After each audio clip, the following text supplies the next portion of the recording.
Guys नमस्ते प्रणाम। मैं नीलू मौर्य अपने यूट्यूब चैनल पे आप सभी दर्शकों का स्वागत करती हूँ और मैं जा रही हूँ सुंदर से प्यारा सा भोले जी का भजन गाने। बहुत ही प्यारा गीत है। आप लोग बताइएगा किस अंदाज पे ये गीत है।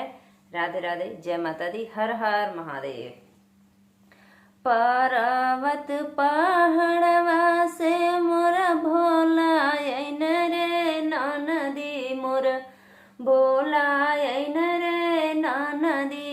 अरे देखी देखी जियारा जुड़ाए छोटी रे नदी। अरे देखी देखी जियारा जुड़ाए छोटी रे नदी।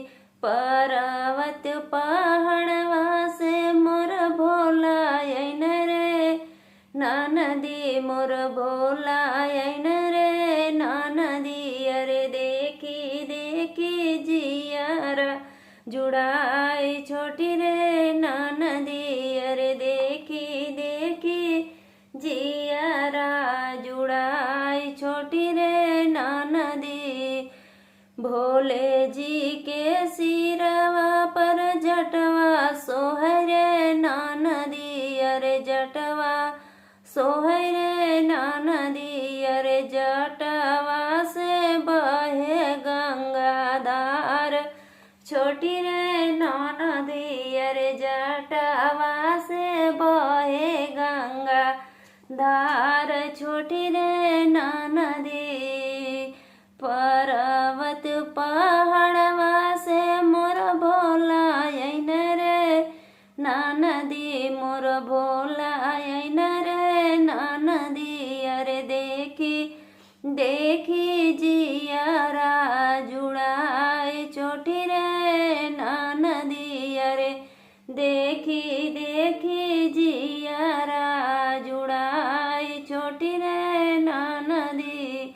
शिव जी के मथवा पे चंद्रमा सोहरे नदी। अरे चंद्रमा सोहरे नदी। अरे गलवा में नगवा के हार छोटी रे नदी। अरे गलवा में नगवा के हार छोटी रे नदी। पर्वत पहाड़वा से मोर भोला अइन रे नदी मोर भोला अइन रे नदी। अरे देखी देखी जियारा जुड़ाए छोटी रे नदी। अरे देखी देखी जियारा जुड़ाए छोटी रे नदी। शिव जी के हथवा में डमरुआ सोहरे नदी। डमरुआ सोहरे नदी। अरे हाथवा में डमरू बजे झनकार छोटी रे नदी। अरे हाथवा में डमरू बजे झनकार छोटी रे नदी। पर्वत पहाड़वा से मोर भोला अइन रे नदी मोर भोला अइन रे नदी।